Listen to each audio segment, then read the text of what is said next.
अम्बाला में डेंगू के केसेस लगातार बढ़ते जा रहे हैं और स्वास्थ्य विभाग भी इसी प्रयासों में जुटा है कि लोगों को ज़्यादा से ज़्यादा जागरूक किया जाए और डेंगू को नियंत्रित किया जा सके। Civil surgeon doctor Kuldeep Singh हमारे साथ मौजूद हैं। सर, मौजूदा आंकड़े क्या हैं? डेंगू के कितने मरीज़ आ चुके हैं और ज़्यादा किस तरह के मरीज़ सामने आ रहे हैं? देखिए, जो आम जो केसेस सामने आ रहे हैं वो वायरल फीवर के केसेस की तरह ही सामने आ रहे हैं। इतने जो कॉम्प्लिकेटेड डेंगू के केसेस अब की बार सामने नहीं आ रहे हैं पिछले सालों के मुकाबले। लेकिन जो पैनिक है वो बहुत ज़्यादा फैलाया हुआ है। चाहे आम लोगों ने एक दूसरे के थ्रू फैलाया हो, चाहे हमारे जो कोलीग्स हैं कुछ वो फैला देते हैं इसमें। तो ये है कि आते ही कोई प्लेटलेट करवा के, प्लेटलेट भी ये तक भी अकेले ऑटोमेटेड मशीन से प्लेटलेट ना करवा के अगर किसी के प्लेटलेट कम है तो उसका मैनुअल भी प्लेटलेट करवाए जाएं। और दूसरी बात है, प्लेटलेट जो ट्रांसफ्यूज़न की भी गाइडलाइन हमने साफ साफ कर रखी हैं। अगर किसी को ब्लीडिंग नहीं है और उसके प्लेटलेट काउंट 10,000 से नीचे आते हैं तभी प्लेटलेट दें। हमने इवन वीडियो भी जारी कर रखा है सभी को।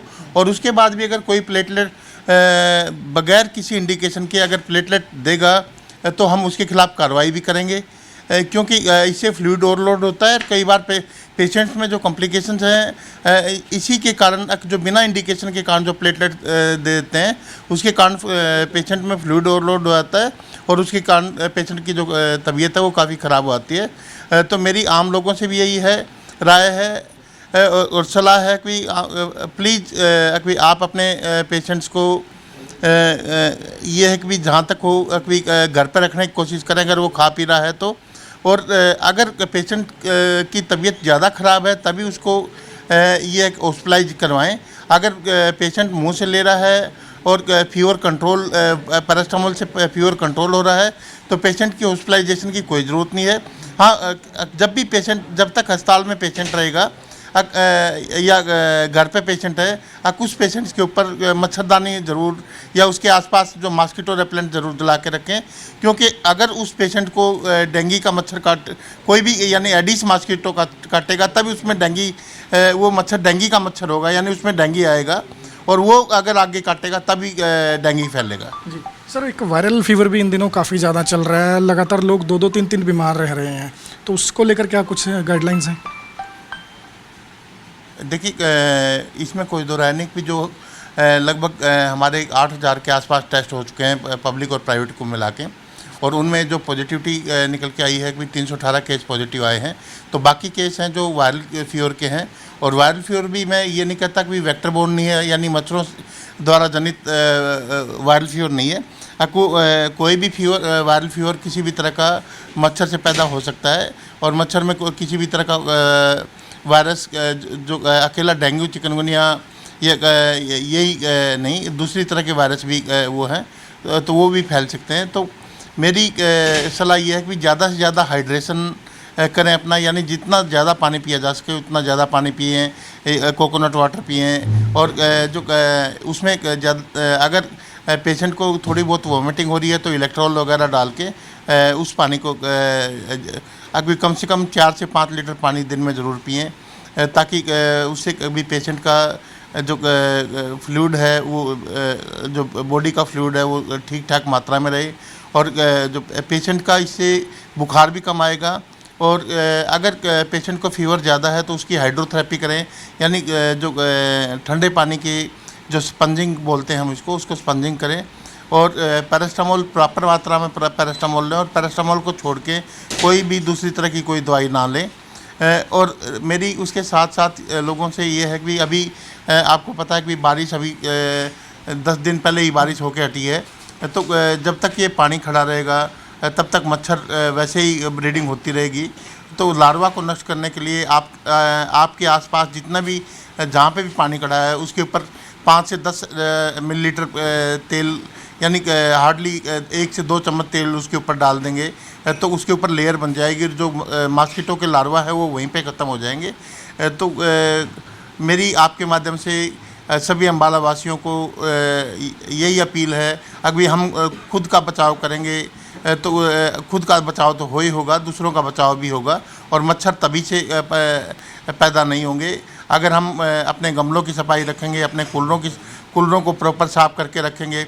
अभी भी आप देखोगे अभी कुछ एक लोगों ने जो कूलर है पूरी तरह से खाली नहीं किए हैं, या खाली किए हैं तो उसके अंदर थोड़ा बहुत पानी पड़ा रहता है, उसी में के अंदर मॉस्किटो की ब्रीडिंग काफ़ी हो जाती है। तो ये है कि जब तक लोगों का जन सहयोग नहीं होगा तब तक स्वास्थ्य विभाग भी कुछ नहीं कर सकता। मेरा लोगों से ये है कि जन भागीदारी करें, इसमें जन सहयोग करें, आम पब्लिक सामने आए, रेजिडेंट वेलफेयर एसोसिएशन सामने आए, तभी हम जो डेंगू और चिकनगुनिया के, क्योंकि डेंगू के साथ साथ चिकनगुनिया के केसेज भी कोई, हालांकि चाहे 3-4 पॉजिटिव हो, लेकिन 3-4 पॉजिटिव के ऊपर मैं सोचता हूँ कम से कम 300-400 पेशेंट ऐसे भी होंगे जो घर पे दवाई ले रहे होंगे।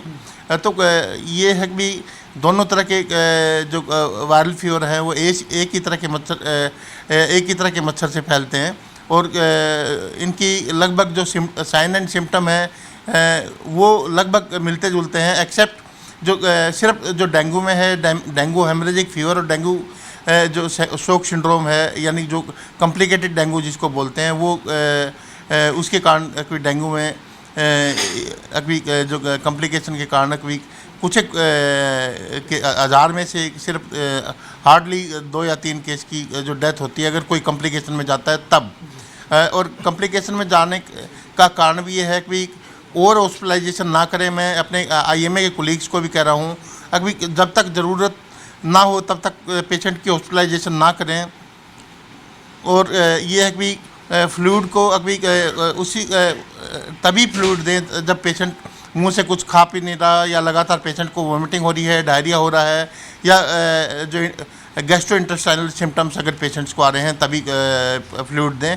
और इसके बारे में हम एक वीडियो भी जिसमें WHO की गाइडलाइंस हैं वो हम जारी कर चुके हैं, और जो हिदायत हैं, जो गवर्नमेंट ऑफ इंडिया की हिदायत हैं, WHO की हिदायत हैं, गवर्नमेंट ऑफ हरियाणा ने जो एडवाइजरी जारी कर रखी है वो हम इशू कर चुके हैं। अगर उसके बाद भी कोई कोताही बरतेगा तो हम उसके खिलाफ सख्त कार्रवाई करेंगे, और जो नेग्लिजेंस की मेडिकल नेग्लिजेंस के तहत भी हम उसके खिलाफ कार्रवाई करने। सर, जब डेंगू की शुरुआत होती है या वायरल की शुरुआत होती है, लोग गली मोहल्ले के क्लिनिक से दवाई ले लेते हैं खुद ब खुद, वो भी जो डॉक्टर संस्थानीय वो भी दे देते हैं, उनके लिए भी कुछ गाइडलाइंस हैं?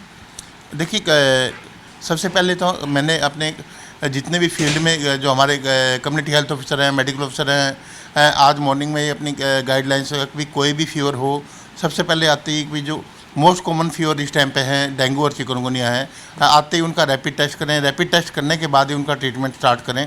अभी ये ना हो कि हम उन पेशेंट्स को मिस कर जाएं और वो पेशेंट आगे लगातार ये चक्कर जारी रहे कि ये उस कंडीशन में ना पहुँचे हम जो पिछले सालों पहुँच गए थे कि लगभग दिसंबर तक केसेज आते रहे थे। तो अगर हमने डेंगू और चिकनगुनिया की चैन को तोड़ना है तो सबसे पहले अपना टेस्ट करवाएं। टेस्ट से ये जान लें कि डेंगू या चिकनगुनिया तो नहीं है, और अगर डेंगू और चिकनगुनिया है तो प्रॉपर जो पेशेंट्स की केयर ज़रूर करें कि पेशेंट को मच्छर ना काटें, क्योंकि आमतौर पर लोग ये होता है कि अपने ऊपर तो मॉस्किटो नेट लगा लेते हैं, अपने ऊपर मॉस्किटो रेपेलेंट लगा लेते हैं, लेकिन पेशेंट्स के ऊपर नहीं करते। अगर पेशेंट को मच्छर काटेगा तभी मच्छर में वायरस आएगा, और वही अगर मच्छर 4-5 आगे के आदमियों को काट गया तो उनमें बहुत तेज़ी से ये डेंगू और चिकनगुनिया फैलेगा।